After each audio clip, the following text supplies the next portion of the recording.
તમારી તબિયત સારી ન હોય તો જવું હતું ને, તો પછી આજે જ જવું હતું ને.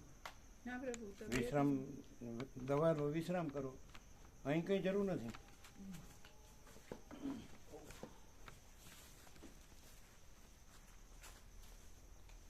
કેતન પ્રભુ કીધું કે વીકનેસ છે એમને.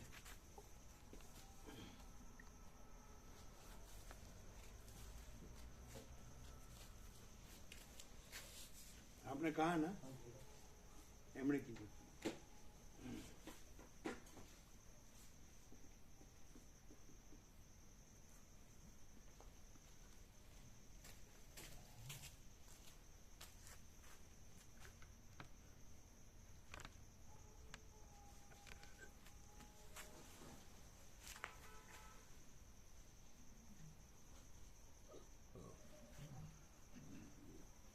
અને કોઈ પણ તમોગુણ રજોગુણની પ્રકૃતિનું એક્શનનું આપણી પર રિએક્શન ના હોવું જોઈએ.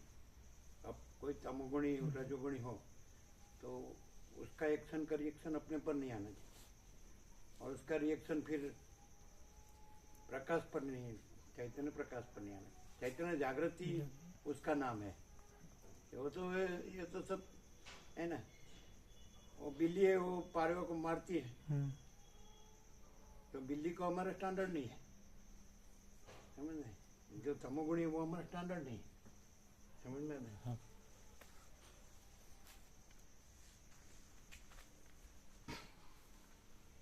तो उसका रिएक्शन हमको है, तो हमारी चैतन्य जागृति नहीं है ना. हमारे पास तो करोड़ों आ गए, तो कहाँ फर्क पड़ता है. ये तो जो है सो है ना. हम कुछ नहीं. माचिदाकाशी माचिदाकाश सब कुछ है, मैं कुछ नहीं है. यदि मैं कुछ है तो एक्शन रिएक्शन में आ जाएंगे, और माचिदाकाश सब कुछ है तो सहज परम शांति है ना.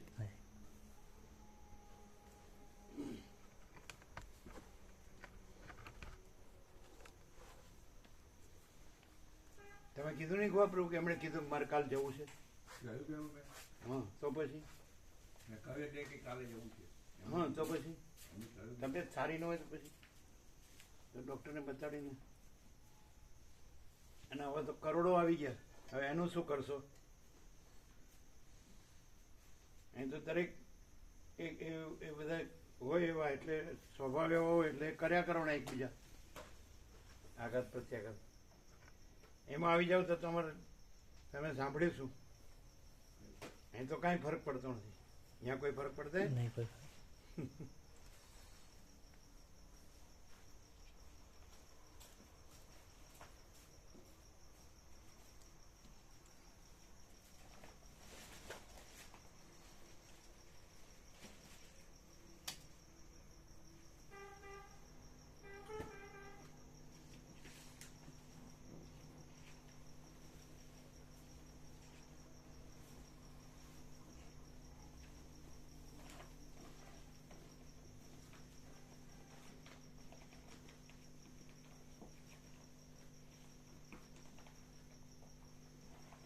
તો પેલા કેવું છે ને, તબિયત બરોબર તો પેલા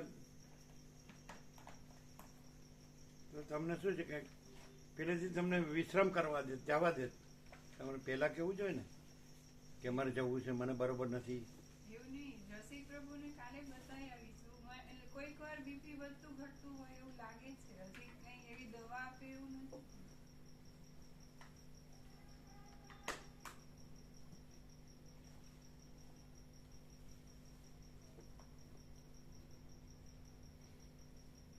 અહીંયા તો મનથી નથી રહેવાનું, અહીં તો આત્માથી રહેવાનું છે. અને આત્મામાં તો કાંઈ આવતું જતું નથી, અને મનનો તો કોઈ એ તો ગણાય જ નહીં, કાંઈ છે જ નહીં.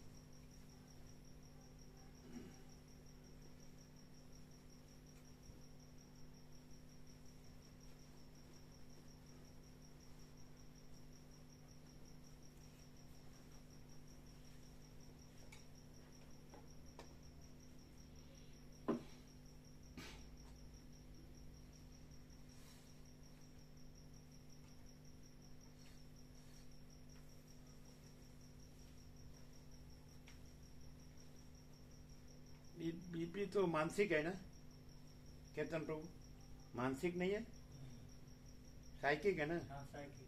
हाँ साइकिक है. तो फिर कोई लो प्रकृति का है, उसकी एक्शन में हमारा आत्मा नहीं आना चाहिए, है कि नहीं? लो ग्रेड का कोई है जन्म जाति का, तो ये व्यवस्थित को सुना क्या है, सब आ जाता है इसमें, उसको गिनना ही नहीं है अपने को, तो है ना, जो है वही है, स्वस्थ रहना चाहिए। जो नहीं है उसके असर में क्यों आने का? कोई कुछ भी कहे, कोई कुछ भी सोचे, कोई कुछ भी देखे, वो कुछ है ही नहीं, जो है सो है कि नहीं?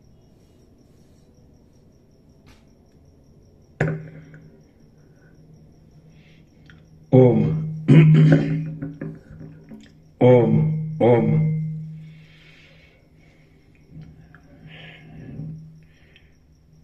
परम चिदाकाश, परम ज्योति, अखंड ज्योति, महाचिदाकाश, स्वयं प्रकाश, संपूर्ण प्रकाश,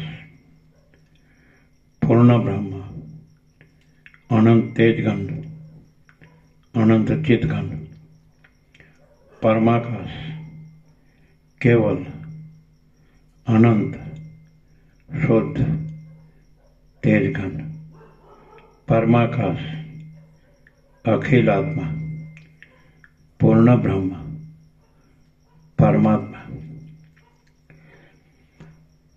परम चिदाकाश, परम ज्योति, अखंड ज्योति, अनंत पूर्ण परम चिदाकाश, परम शांति, स्वयं सिद्ध, स्वयं प्रकाश, स्वयं पूर्ण, स्वस्वरूप, यही सब कुछ है, इसके सिवा कुछ नहीं है।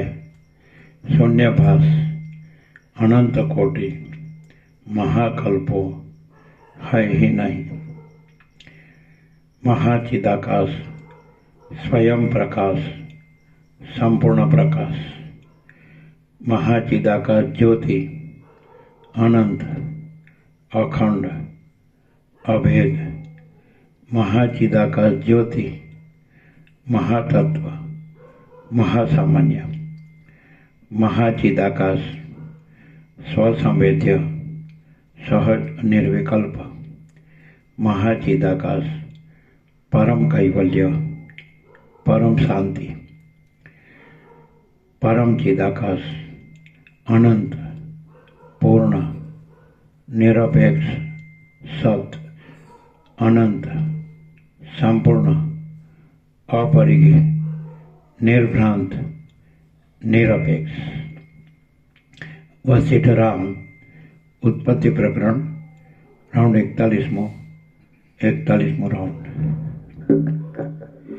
અત્યારે રસિક પ્રભુ કે વहाँ ले जाओ, है ना, साधन है। अभी नहीं, सुबह बाइक। में सुबह में जाएंगे प्रभु। ના ના, રસિક પ્રભુ પાસે અત્યારે લઈ જાઓ તો અત્યારે સારું થઈ જાય ને, પ્રભુ પાસે સવારે અત્યારે જઈ- ટ્રીટમેન્ટ આપી દે ને। પણ એટલી બધી ઇમરજન્સી સવારે ચોક્કસ જઈ આવીશું અને એકવાર નિશ્ચિતતાથી એમની દવા ચાલુ કરી દઉં. એટલે રસિક પ્રભુનો એ તો 40 વર્ષ જૂના ભાવિક છે, હા, એમને અનુભવી છે। ખબર છે. એ તો આપણે વિવેક પ્રભુથી રમકડું મંગાવી લઈએ। ના પ્રભુ, કાલે સવારે અમે બતાવી આવીશું, એમની દવાથી સારું થાય છે ખરું અમને, અને થોડો વિશ્રામ બી કરી લઈશું, એટલે પછી એની દવા સારું નથી થતું સરસ થાય છે, એમની દવા અનુકૂળ પડે કે છે. અમદાવાદ જવું પડે એવું છે? ના, જરાય નહીં. જેમ સર્વાંતરને પ્રેરણા એમ કરું ને એવું હોય કે અમદાવાદ જવું છે તો અમદાવાદ ના, જવાનું, અમદાવાદ જવાની है જરૂર ना? નથી. રસિક जैसे પ્રભુની सर्वांतर में प्रेरणा हो ऐसा करना, सब फ्री है, अनंत पूरा फ्री है कि नहीं? તમને શું છે સર્વાંતરમેની પ્રેરણા? રસિક પ્રભુની દવા લઈશું, કાલે સવારે ચોક્કસ બતાવીશું. બીપીને માટે કદાચ અમને લાગે છે કે હવે કાયમ લેવી પડશે એવું લાગે. બીપી ની ગોળી ચાલુ કરવી પડે પ્રભુ। હા, એવું લાગે છે, એટલે એટલું અને કરાવી BP ની લઈશું ગોળી ને ચાલુ થઈ કરવી જશે બરાબર. ચાલુ કરી? હા, હા, કરવી એટલે પડે, બીપી કંટ્રોલ નહીં થતું, એટલે એમને ચાલુ કરવી પડે ગોળી, તો કંટ્રોલ રહે। હા, એટલે કોઈ વાર વધારે છે, કોઈ વાર ઓછું વધઘટ હોય છે થઈ એવું. જાય. એટલે અમે માપીએ છીએ બી ખરા. ના પણ અહીંયા બંધન ન લાગવું જોઈએ. ના નહીં. અને આમાંય અમારી ભૂલ ખરી કે મને કીધું એ જે મારા સ્વભાવમાં છે ને એ રિએક્શન ખોટું આવ્યું કહેવાય. હવે ખબર પડે છે? નથી પડતી. इसको પડતા નહીં, એને સ્વીકાર થતો નથી. ના સ્વીકાર જ છે ને પ્રભુ. ક્યારે લાગે મને કીધું? ભૂલ છે પ્રભુ. અમારી ભૂલ છે, અમે બોલવું જ ના જોઈએ. અમે માફી માગીએ. તમે માંગીએ ખરી, પણ પ્રભુ મારા સ્વભાવમાં રિએક્શન બહુ ખોટું આપી દેવાનું હજી સુધી આ ઘણા વખતથી આવું છે, પણ ધીમે ધીમે થઈ જાય છે. અને આ વખતે તો સાવ નાની વાતમાં થયું, એટલે અમારી ભૂલ કહેવાય. બસ એમની ભૂલ. બસ રિએક્શન આવ્યું એમની ભૂલ, અમારી ભૂલ. એક્શન વગર. અમારી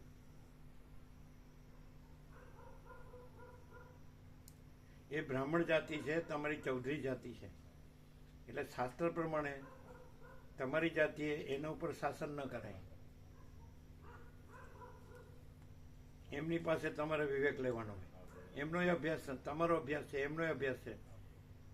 એમ તો સિંધુ રાજા હતો અને વિદુરથ હતો,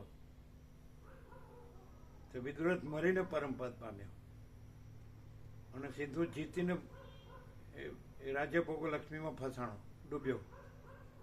ને હવે કઈ આમાં કોઈ બધી ચાલાકી ન ચાલે બુદ્ધિની.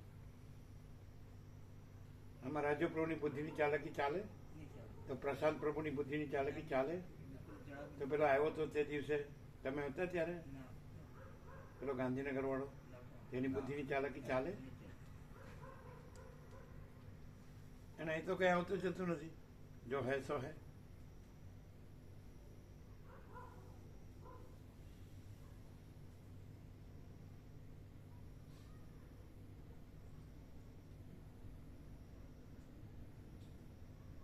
અમે કેમ બધાને પ્રભુને માડી કહીએ છીએ ને માતાજી કહીએ છીએ? બરાબર? વસિષ્ઠ જે કહે છે એ તો પ્રકૃતિને કહે છે.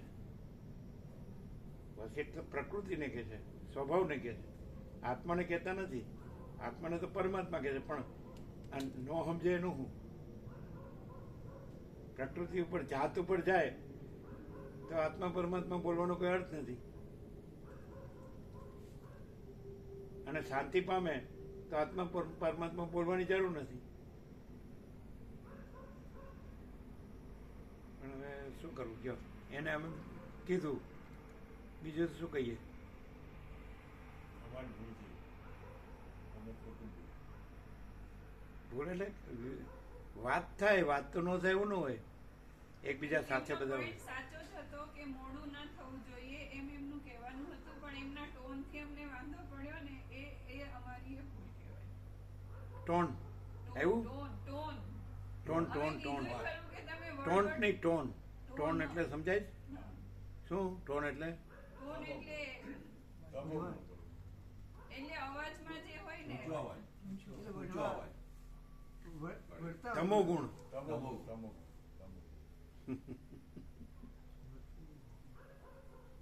તમને પ્રસાદ અનુકૂળ આવ્યો? હા બરાબર આવ્યું. એમ ને? હા હવે તો 12 કલાક રેસ્ટ મળશે ને? હવે હવે આપણું તો આપણા કંટ્રોલમાં છે, પેટમાં છે અંદર. હે? હવે બધું પેટમાં છે, એને કંટ્રોલમાં. આપણે તો અંદર છોડી દીધું આપણે. હવે ચયાપચયની જે ક્રિયા છે એ બધું એના કંટ્રોલમાં.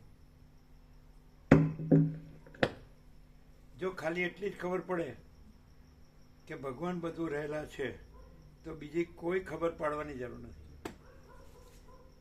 ભગવાન બધું રહેલા છે, બધું, all and all, all in all. એના વિનાનું રજે નથી. અનંત, પૂર્ણ, સત, ચૈતન્ય, આનંદ, પૂર્ણતા, સમતા, શાંતિ, પ્રેમ, શાંતિ, અમૃતત્વ, તૃપ્તિ, સંતોષ, સમાધાન, કલ્યાણ, all and all, all in all. ભગવાન જ છે. આ બધા શું જ કરે છે? સાંભળે, વાંચે, બધું બોલે, યાદ રાખે, પણ સહજ રે ભગવાન છે એવી રીતે સહજ રહે, બસ. ઓર ક્યાં चाहिए? એક માણસને બીજું શું કરવાનું?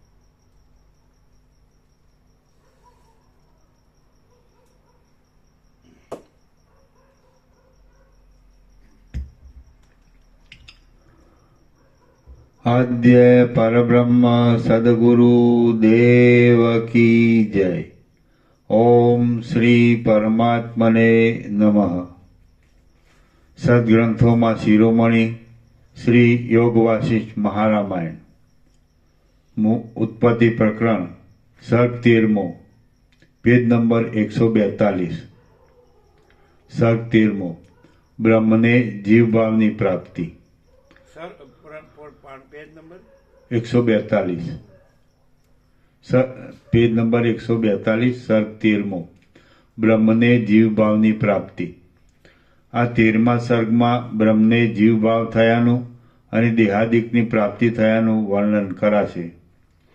વશિષ્ઠ બોલ્યા, હે રામ, જેમાં આકાશ, તેજ કે તમ ઉત્પન્ન થયા નહોતા, હે રામ, જેમાં આકાશ, તેજ કે તમ ઉત્પન્ન થયા નહોતા એવા ચિદ્રૂપ, વિસ્તીર્ણ અને સ્વરૂપે સ્થિર રહેલા નિર્વિકાર પરબ્રહ્મમાં દ્રશ્ય પદાર્થો રૂપે પ્રતીત થવાના સ્વભાવને લીધે પ્રથમ વિષયોની કલ્પના ઉઠી.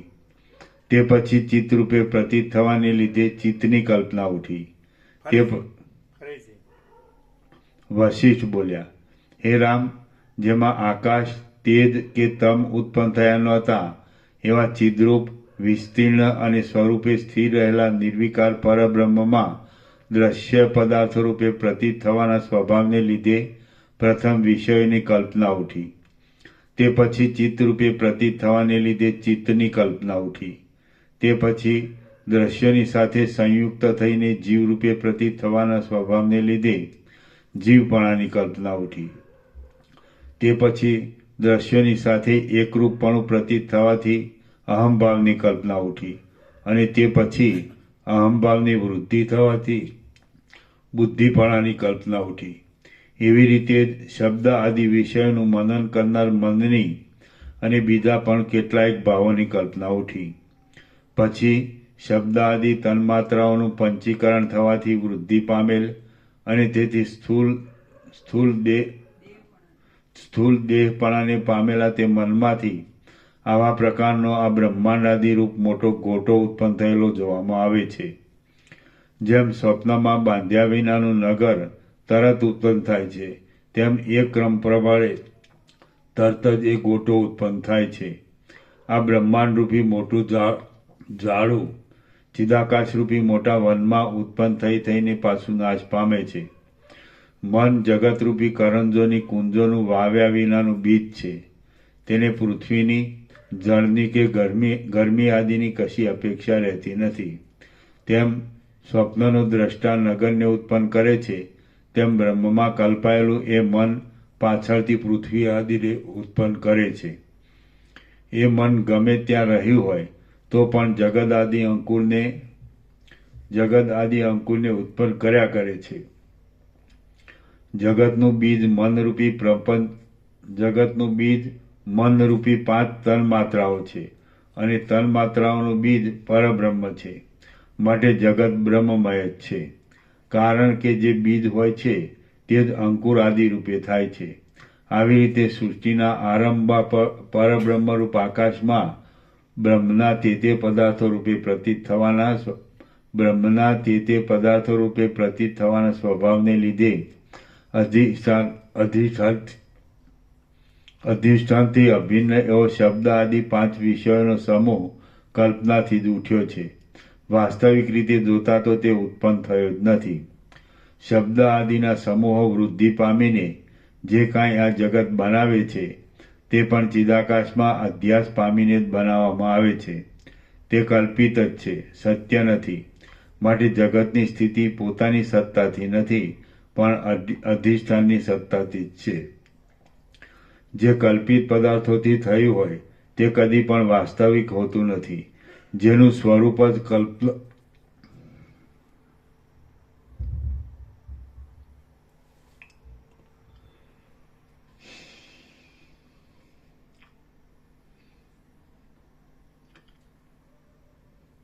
જેનું સ્વરૂપ જ કલ્પનામય હોય તેને સત્યપણાની પ્રાપ્તિ કેમ જ સંભવે?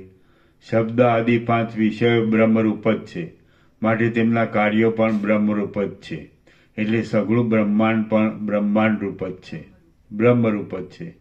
જેમ સૃષ્ટિના આરંભમાં શબ્દ આદિ 5 વિષયોની ઉત્પત્તિ મિથ્યા જ પ્રતીત થાય છે, તેમ ઉત્તરકાળમાં તેમનાથી થતી બીજા કાર્યોની ઉત્પત્તિ પણ મિથ્યા જ છે.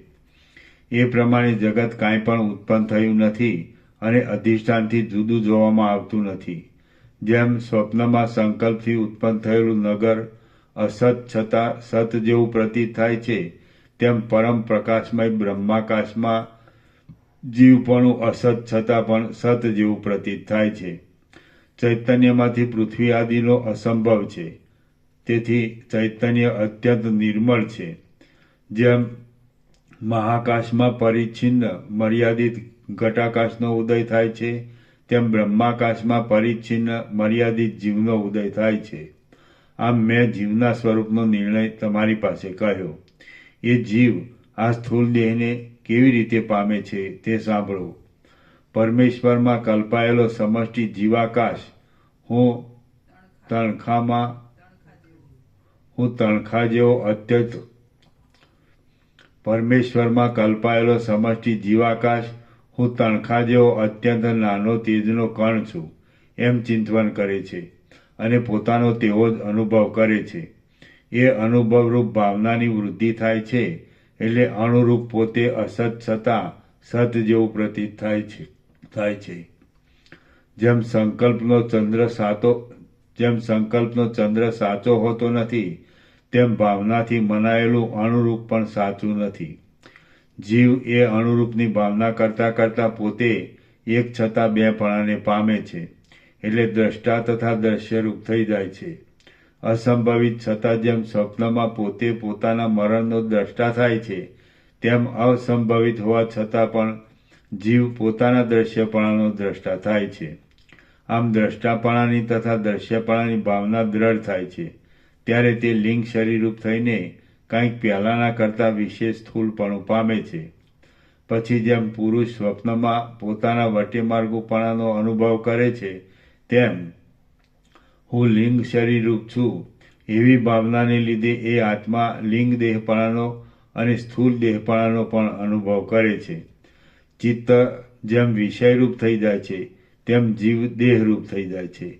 એટલે જેમ બહારનો પર્વત અરીસાની અંદર પ્રતીત થાય છે, બહારનો દેહ કૂવામાં રહેલો પ્રતીત થાય છે, અને બહારનો હોકારો દેવળ આદિના ગુંબજમાં પ્રતીત થાય છે, તેમ પોતે સઘળી ઉપાધિઓથી બહાર રહેનારા છતાં પણ ઉપાધિની અંદર કલ્પી કાઢેલા આકાશમાં પ્રતીત થાય છે. જેમ જીવ સ્વપ્નના અને સંકલ્પના સંવિત દેહની અંદર જ સ્વપ્નને તથા સંકલ્પને દેખે છે, તેમ અણુરૂપમાંથી લિંગદેહના અભિમાનને પામેલો જીવ પણ પોતાના સ્વરૂપમાં જ વાસનામય વ્યવહારનો અનુભવ કરે છે.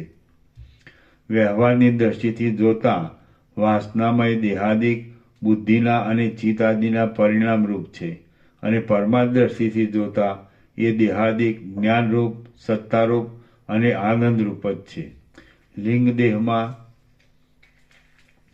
લિંગદેહમાં રહેલો જીવ લિંગદેહના આકાશમાં રહેલા વ્યવહારને હું જોઉં છું એવી ભાવનાથી આકાશમાં જોવા માટે ગતિ કરવા જેવું કરે છે. જે 2 છિદ્રોથી તે ભવિષ્યમાં બાહ્ય નામવાળા પદાર્થોને દેખે છે, તે 2 છિદ્રો નેત્રો એવા નામથી ઓળખાય છે. તેનાથી તે પદાર્થોનો તે સ્પર્શ કરે છે, તે ત્વચા એવા નામથી ઓળખાય છે. અને જેનાથી તે સાંભળે છે, તે શ્રવણ એવા નામથી ઓળખાય છે. જેનાથી તે સૂંઘે છે, તેને પોતાનામાં ઘ્રાણ રૂપે તે દેખે છે. અને જેનાથી તે સ્વાદ લે છે, તેને પાછળથી રસના રૂપ થયેલું દેખે છે. જેનાથી તે ચલન કરે છે, તેને પ્રાણરૂપ થયેલું દેખે છે. અને જેનાથી તે ચેષ્ટા કરે છે, તેને કર્મેન્દ્રિયોના સમોરૂપ થયેલું દેખે છે. આ દેખાવ પ્રત્યક્ષ દેખાય છે, અને આ દેખાવ મનમાં થાય છે ઇત્યાદિ ભાવના કરતો એ લિંગદેહનો એ અભિમાની જીવ જેમ મહાકાશમાં ઘટાકાશ રહે છે, તેમ પરબ્રહ્મમાં રહે છે. એ પ્રમાણે પોતાના અણુરૂપમાં ખોટી પણ સાચા જેવી લાગતી વૃદ્ધિની ભાવના કરવાથી બ્રહ્મ જ જીવ એ શબ્દને યોગ્ય થઈ જાય છે.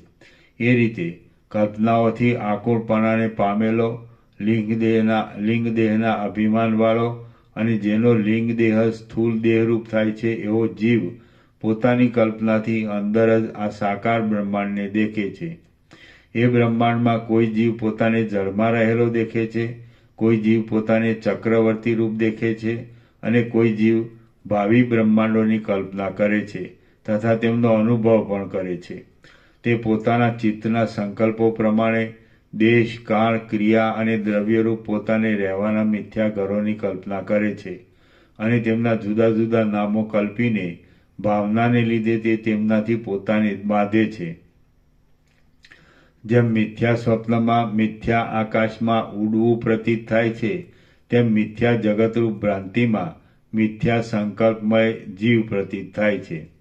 આમ સમર્થ અને આદિ પ્રજાપતિ બ્રહ્મા પોતે કેવળ સંકલ્પમય હોવાથી સ્થૂળ રૂપે ઉત્પન્ન થયા નથી, છતાં પણ તે ઉત્પન્ન થયા છે એમ કહેવાય છે. આ જે બ્રહ્માંડરૂપી ભ્રમ ઉત્પન્ન થયો છે તેમાં કાંઈ પણ મિશ્રિત થયું નથી, કાંઈ પણ ઉત્પન્ન થયું નથી અને કાંઈ પણ ગ્રહણ કરવામાં આવતું નથી.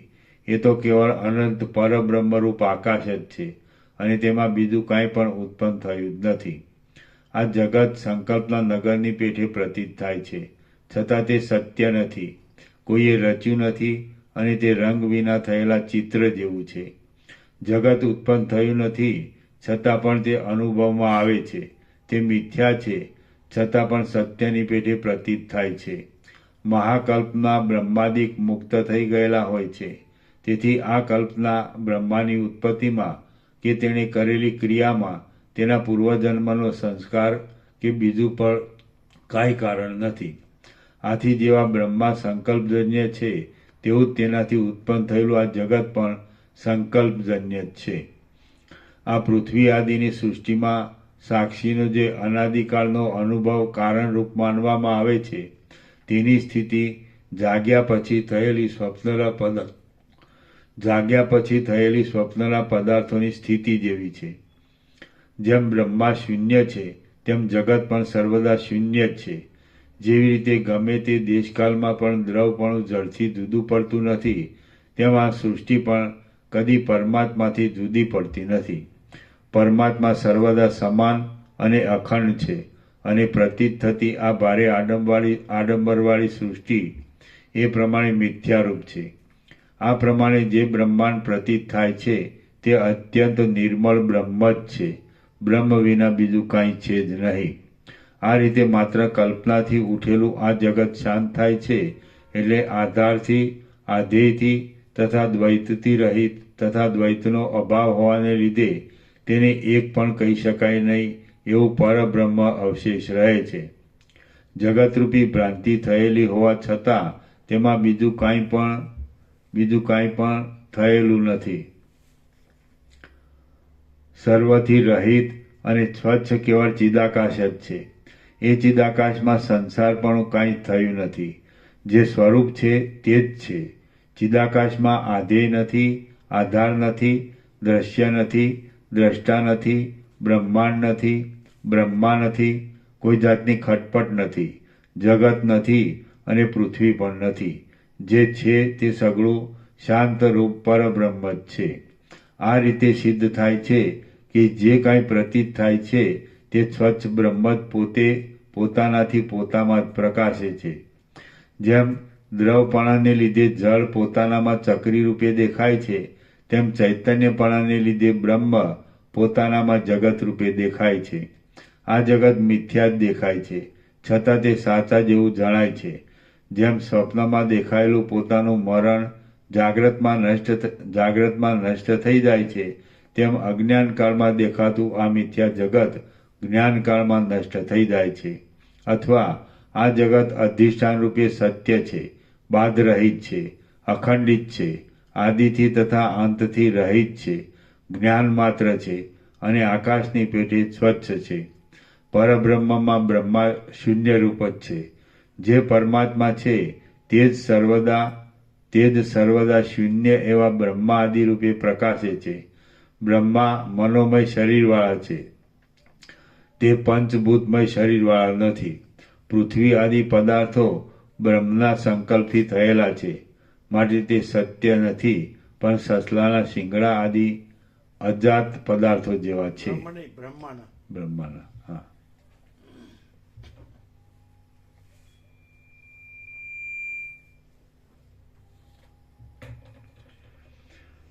પૃથ્વી આદિ પદાર્થો બ્રહ્માના સંકલ્પથી થયેલા છે, માટે તે સત્ય નથી, પણ સસલાના શિંગડા આદિ અજાત પદાર્થો જેવા છે.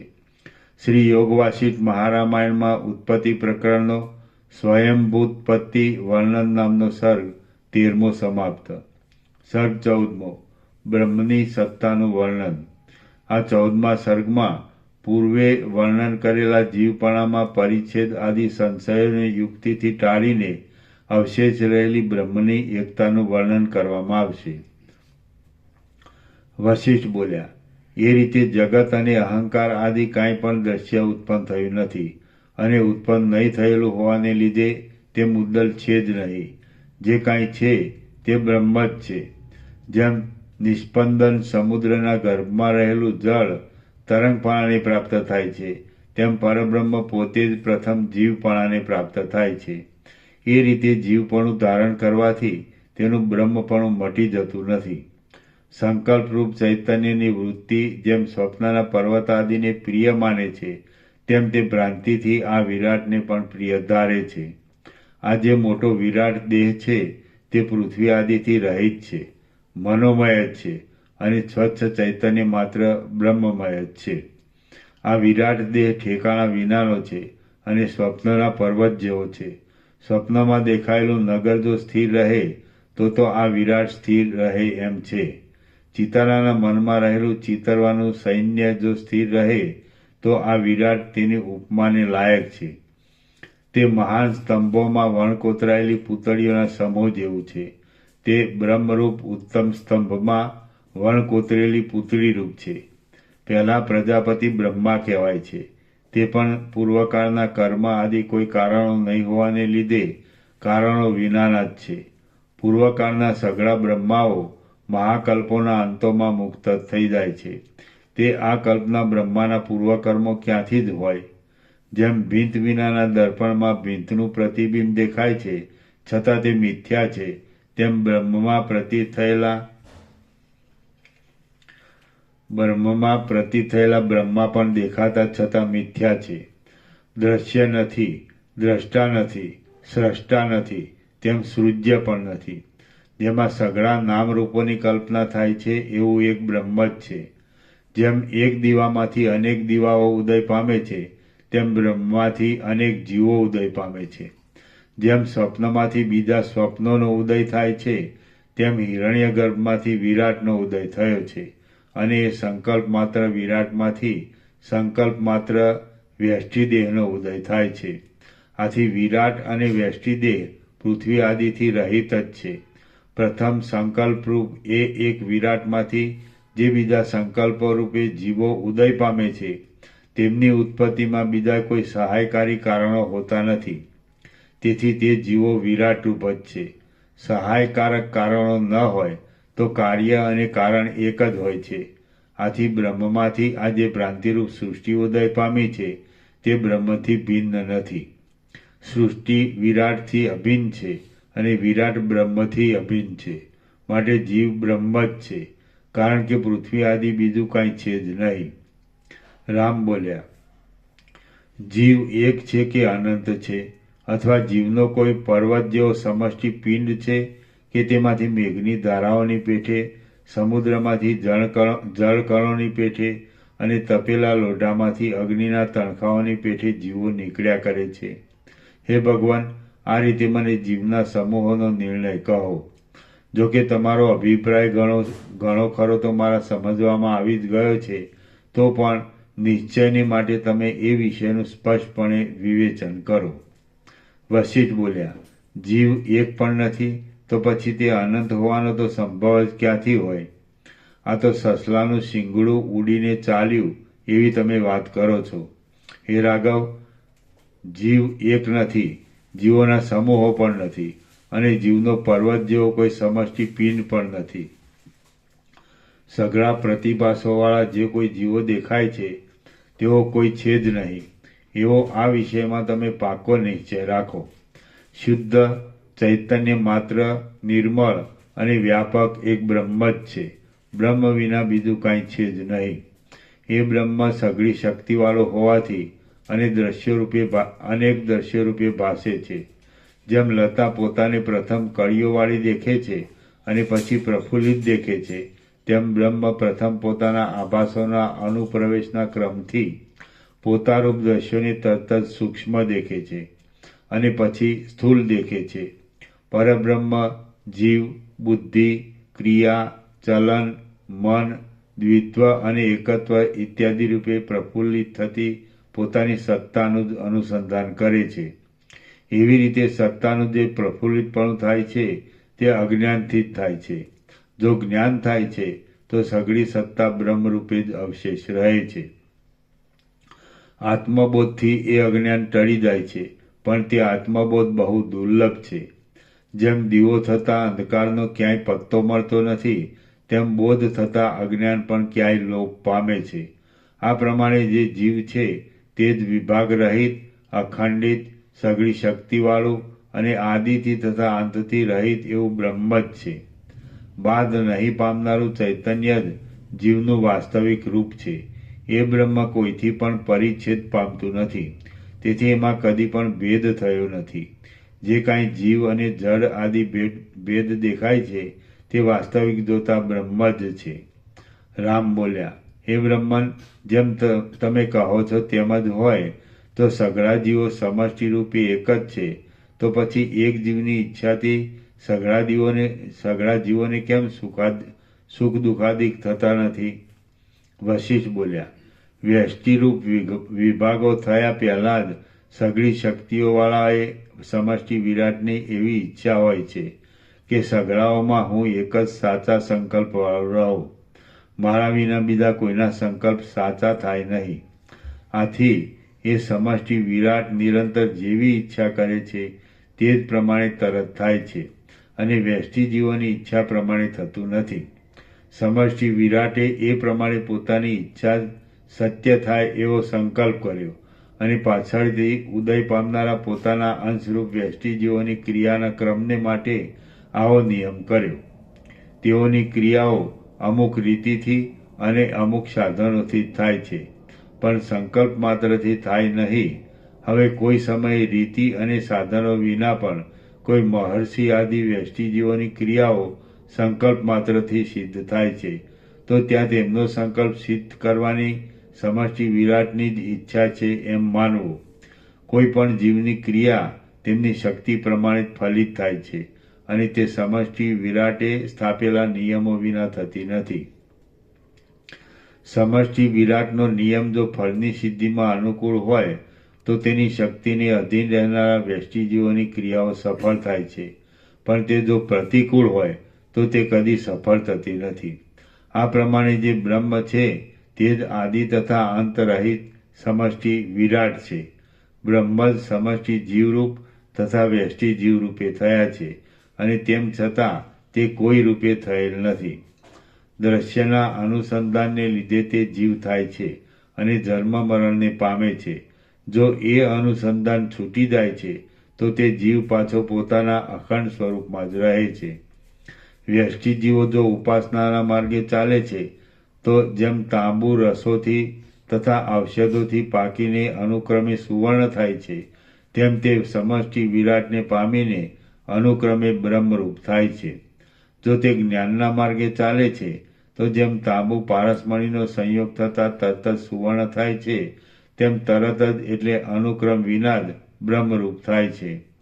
આ સૂક્ષ્મ ચિદાકાશરૂપ બ્રહ્મમાં સમષ્ટિઓ કે વ્યષ્ટિઓ કાંઈ પણ નથી, તો પણ તેના ચમત્કારને લીધે તે જાણે હોય એમ પ્રતીત થાય છે. તેમની એ પ્રતીતિ અધિષ્ઠાનની સત્તાથી જ થાય છે.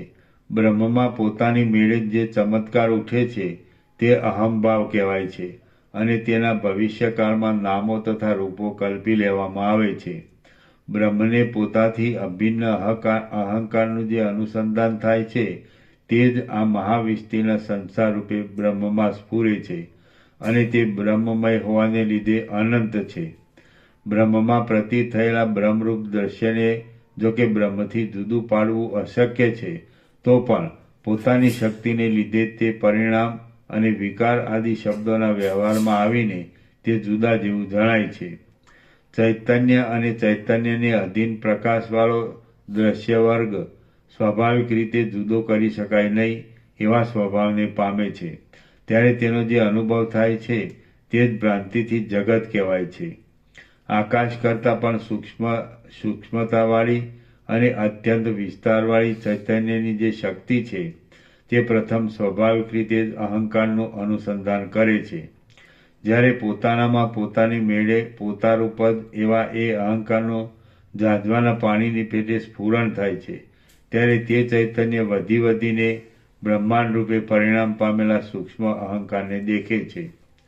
ચમત્કાર કરનારું એ ચૈતન્ય પોતે જ પોતામાં જે અપૂર્વ ચમત્કાર કરે છે તેને જ જગત એ નામ આપવામાં આવે છે.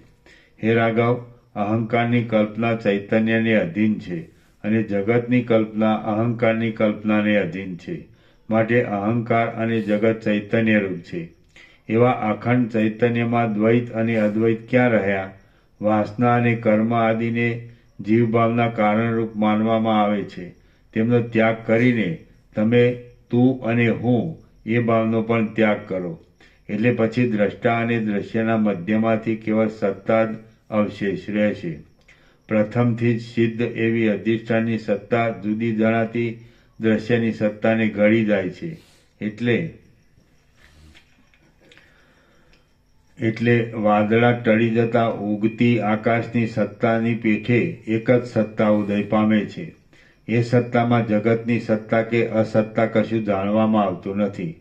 મનની ચેષ્ટારૂપ સૂક્ષ્મ જગત પણ શૂન્ય છે અને ઇન્દ્રિય આદિના વિષયરૂપ આ સાકાર સ્થૂળ જગત પણ શૂન્ય છે.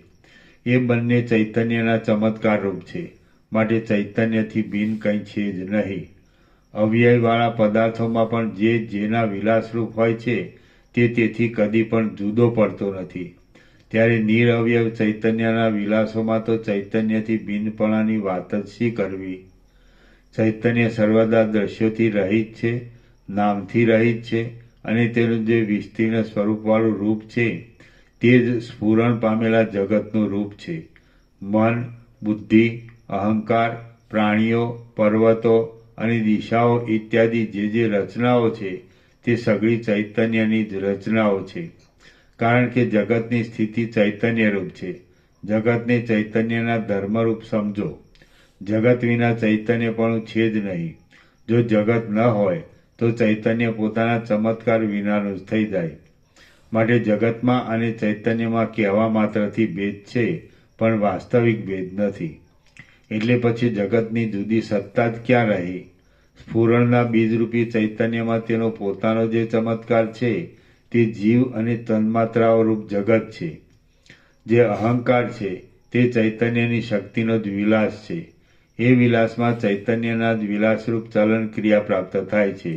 એટલે તેનું ભવિષ્યકાળમાં જીવ એવું નામ કહેવાય છે. જો કે ચૈતન્ય અને ચૈતન્ય રૂપે પ્રકાશ કરનાર અહંકારાદિ પોતાના વિકારોથી પરિચ્છિન્ન વિભક્ત થઈ જીવ આદિ નામ ધારણ કરે છે, તો પણ એ વિકારો મિથ્યા હોવાને લીધે તે પરિચ્છિન્ન રૂપ છે જ નહીં. એટલે જીવમાં અને બ્રહ્મમાં કશો ભેદ જ નથી. ચૈતન્યરૂપ બ્રહ્મને અને ચૈતન્યના વિલાસરૂપ જીવને કશો ભેદ નથી.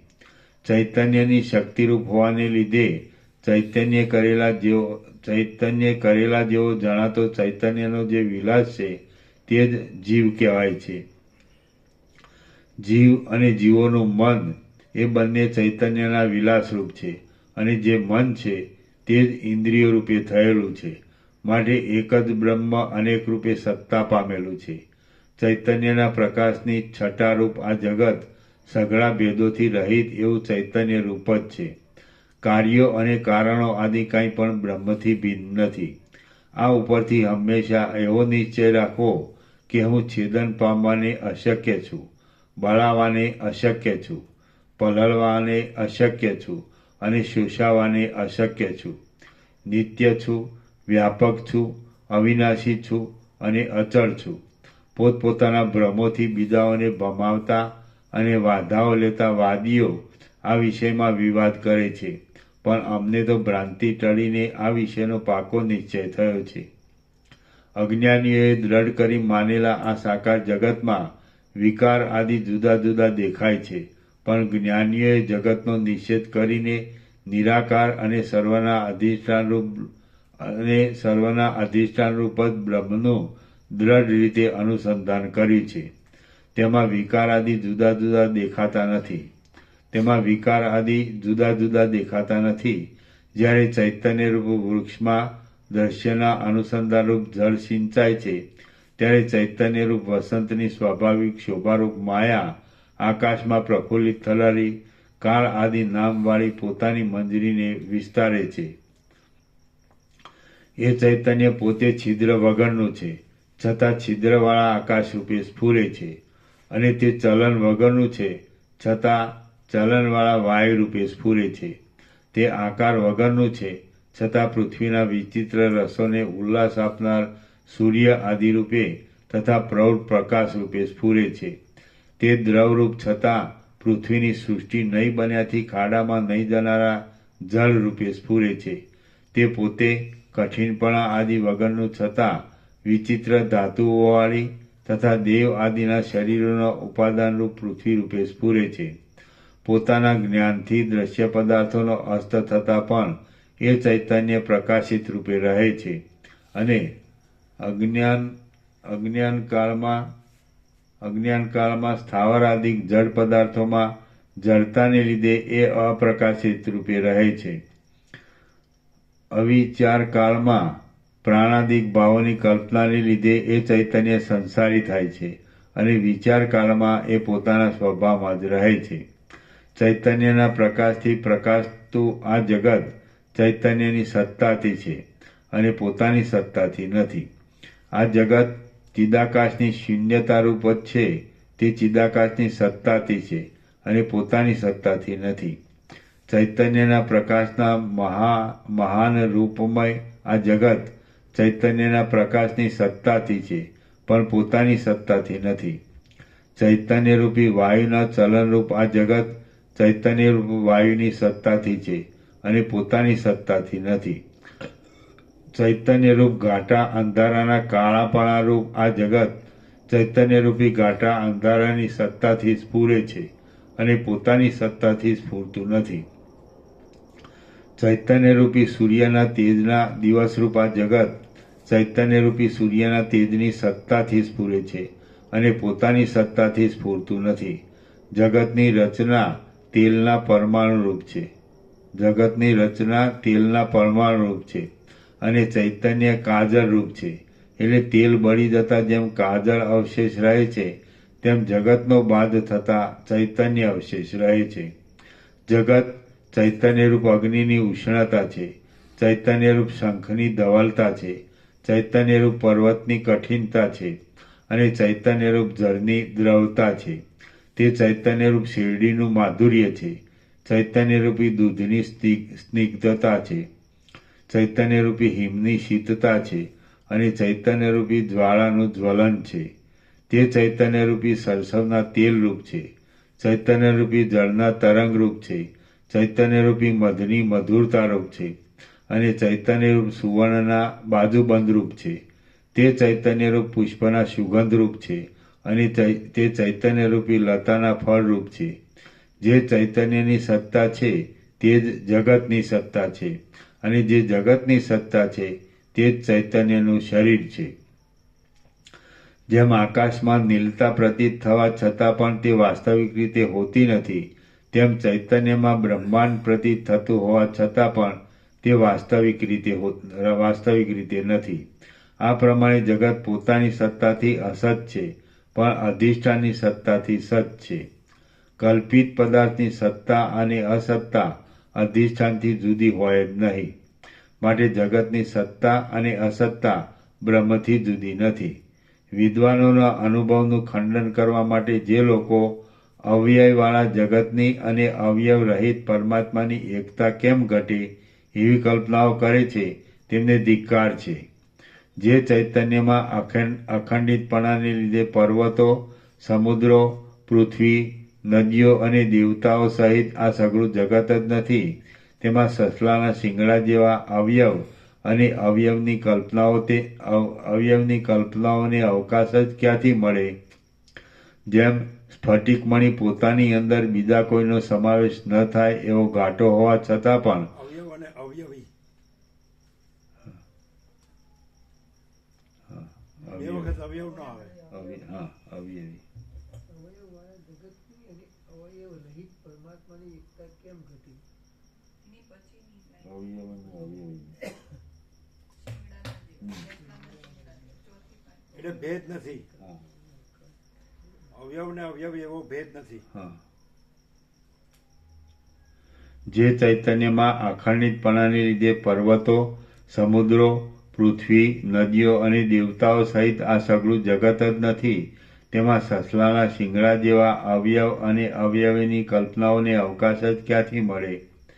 જેમ સ્ફટિકમણિ પોતાની અંદર બીજા કોઈનો સમાવેશ ન થાય એવો ઘાટો હોવા છતાં પણ પોતામાં આખા નગરના પ્રતિબિંબને ધારણ કરે છે, તેમ નિર્મળ બ્રહ્મ અત્યંત અખંડ હોવા છતાં પણ પોતામાં આ સઘળા અસત બ્રહ્માંડને ધરે છે.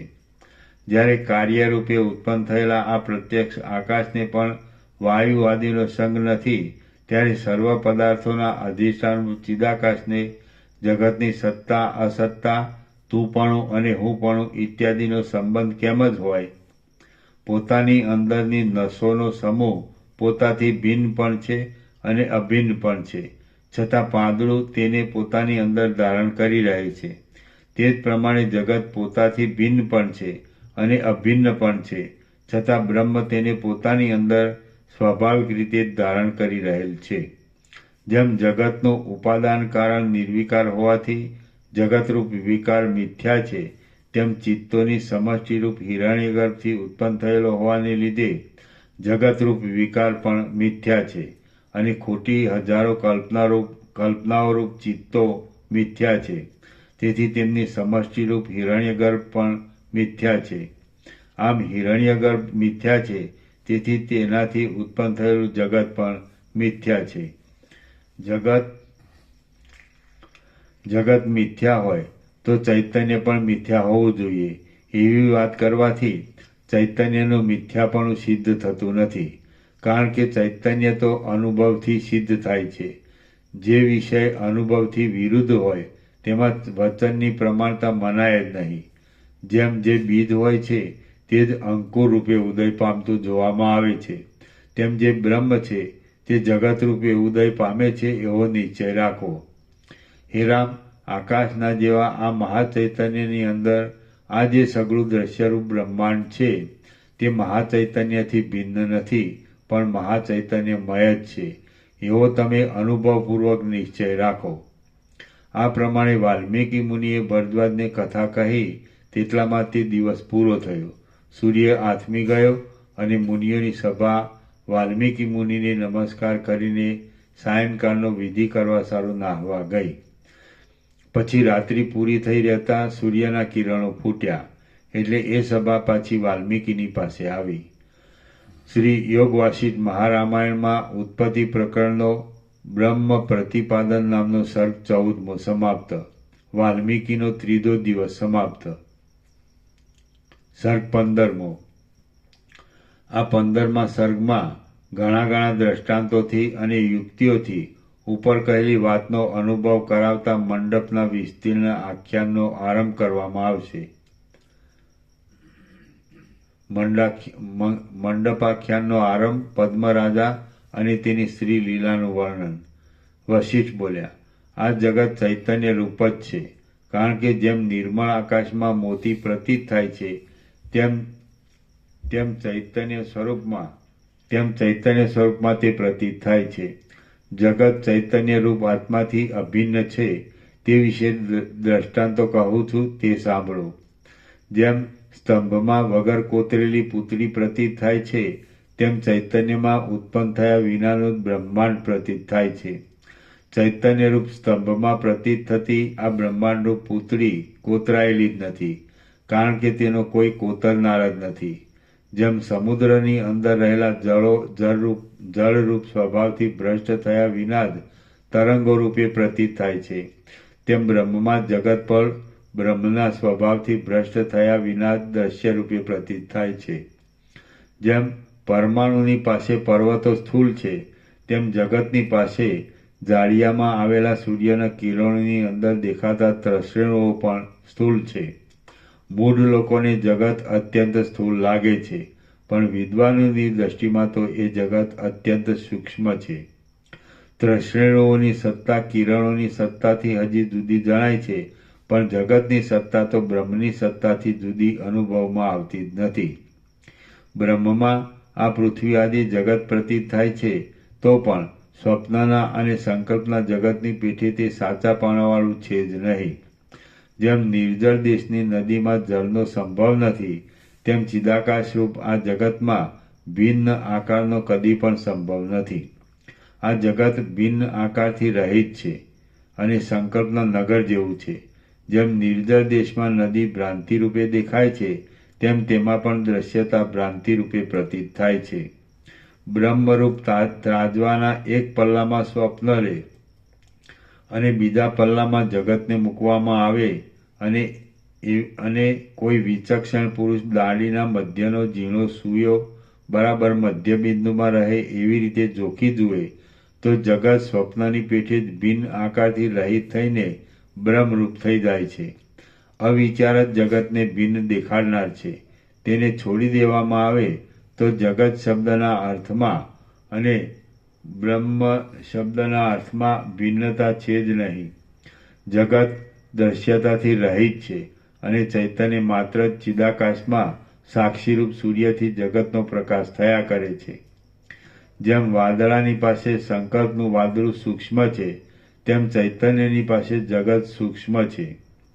જેમ સ્વપ્નનું અને સંકલ્પનું જગત જાગ્રતના જગતનું ઉપમાન રૂપ છે, તેમ જાગ્રતનું જગત પણ સ્વપ્નના તથા સંકલ્પના જગતનું ઉપમાન રૂપ થઈ શકે એમ છે.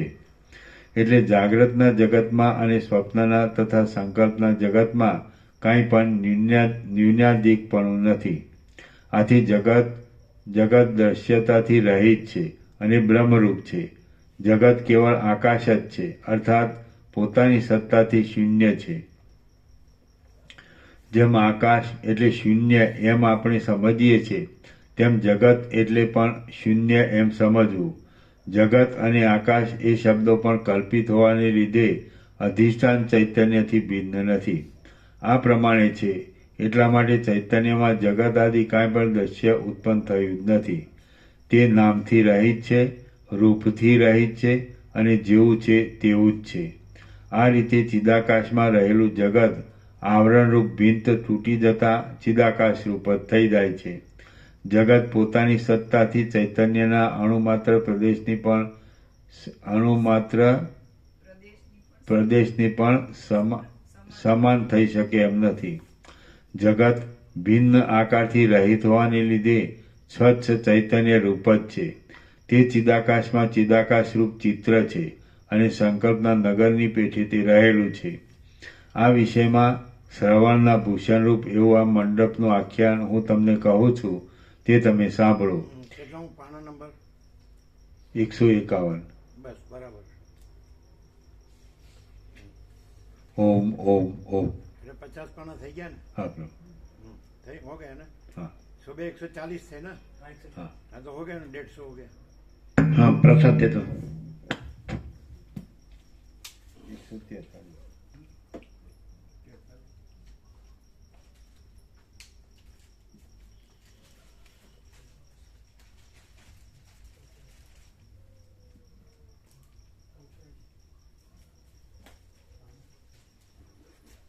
તમારે પ્રસાદ લેવાનો છે સુશીલ પ્રભુ? હા. બીજા કોને કોને બાકી છે? તમારે બાકી છે? હા તો આપજો, સુશીલ પ્રભુને આપજો. તમે લીધો ચિત્ર પ્રભુ પ્રસાદ? લેવાનો છે ને? બાકી.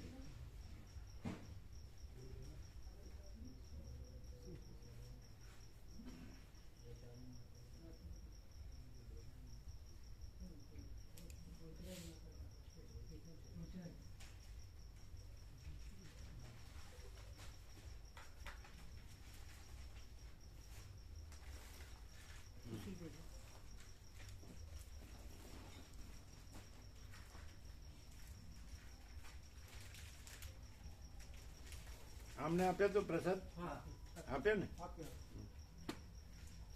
સુખડીને લાડુ આપ્યો ને હા હા કચરિયું લાડુ કચેરીઓ કચરિયું આપ્યું કચરિયું સૌ. આમને કચરિયું આપ્યું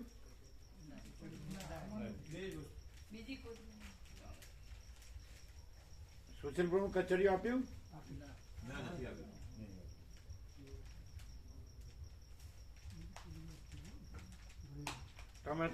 તમને લાડુ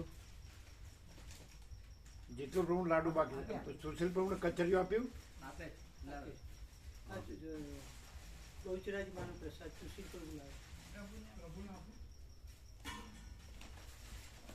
બહુચરાજી માતાનો પ્રસાદ બહુચરાજીનો છે આ બધું એક જ છે ને એક જ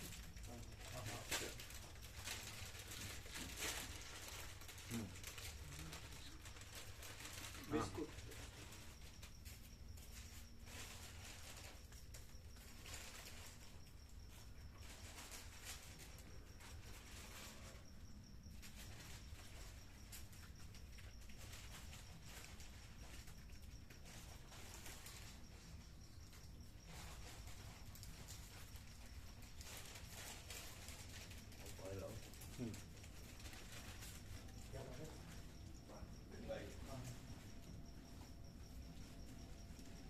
એ કચરિયા પ્રસાદ આપ્યો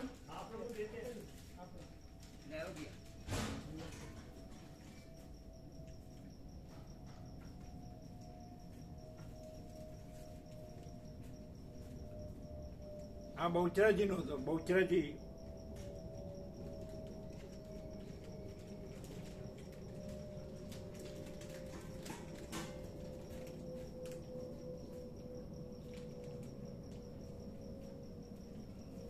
एक कोसरी कर दो ना एक बड़ी तीनों एक में आ जाए एक तीनों एक में आ जाए इसी कोसरी दो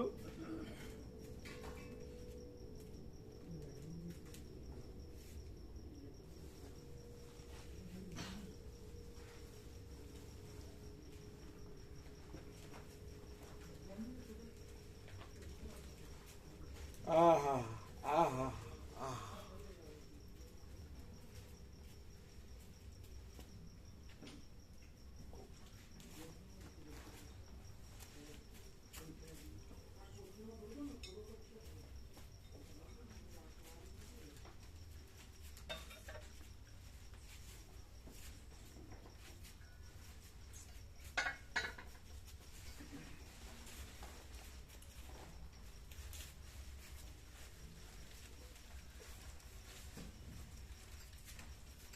એક કોથળીમાં આવી ગયું ને હા આવી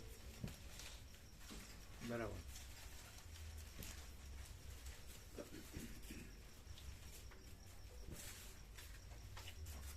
જરૂર પડે તો ડૉક્ટરને બતાવીને સારવાર લઈને ઘરમાં આરામ કરો કરવાનો એમાં શું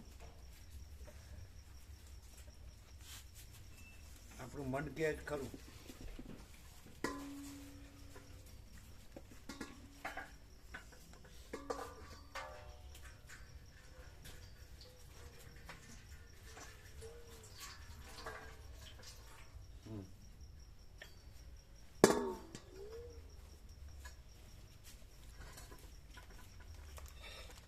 પ્રસાદ અનુકૂળ આવ્યો ને તો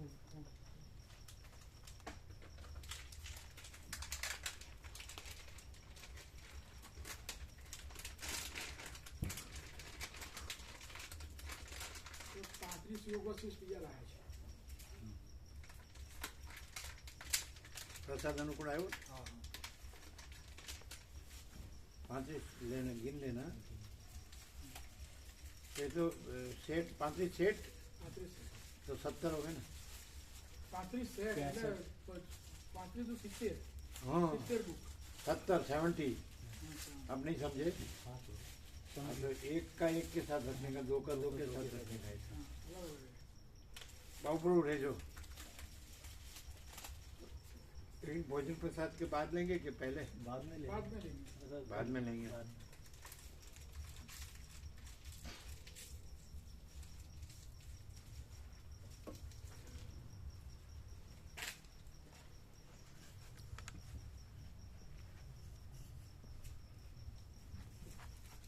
आनंद स्टैंडर्ड नहीं है ना, ये कुछ नहीं है, वो स्टैंडर्ड है।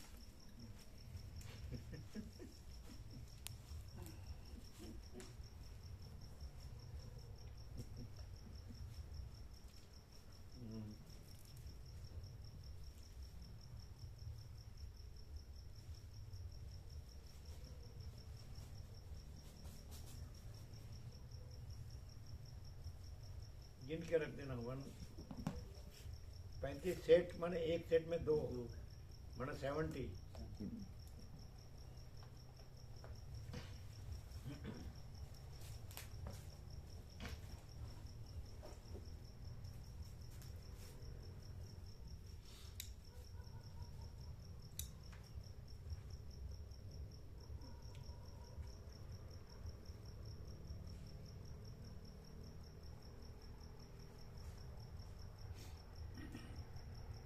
प्रसाद देना सबको फूल जो आपने लिया। नहीं लेना नहीं, लेना नहीं, क्या फूल है फूल कैसे हो गया?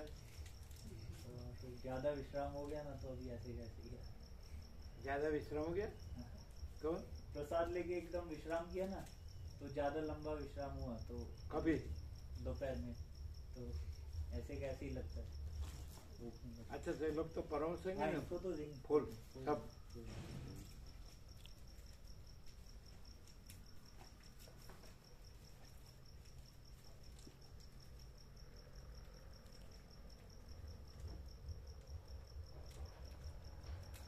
सब अपने हाथ की बात है कि नहीं? कोई क्या कहे?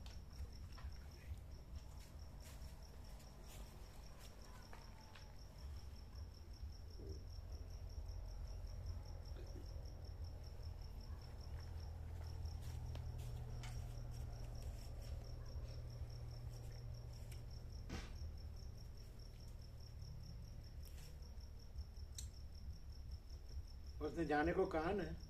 હા તો પછી જવાની- મને જવાનું કીધું. જવાની જરૂર નથી પ્રભુ. અમે કાલે રસિક પ્રભુ પાસે ચોક્કસ જઈશું અને એમની ટ્રીટમેન્ટથી સારું થઈ જાય છે. अनंत प्रमाण है कि मैं प्रमाण है? अनंत प्रमाण।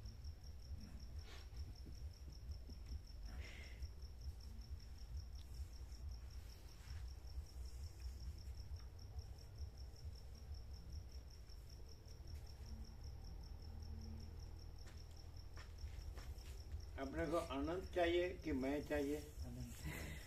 Thank you. फिर ये सब ले लेना और सबको प्रसाद फूल देना. हाँ ये बंद करने में कुछ रहना जाए.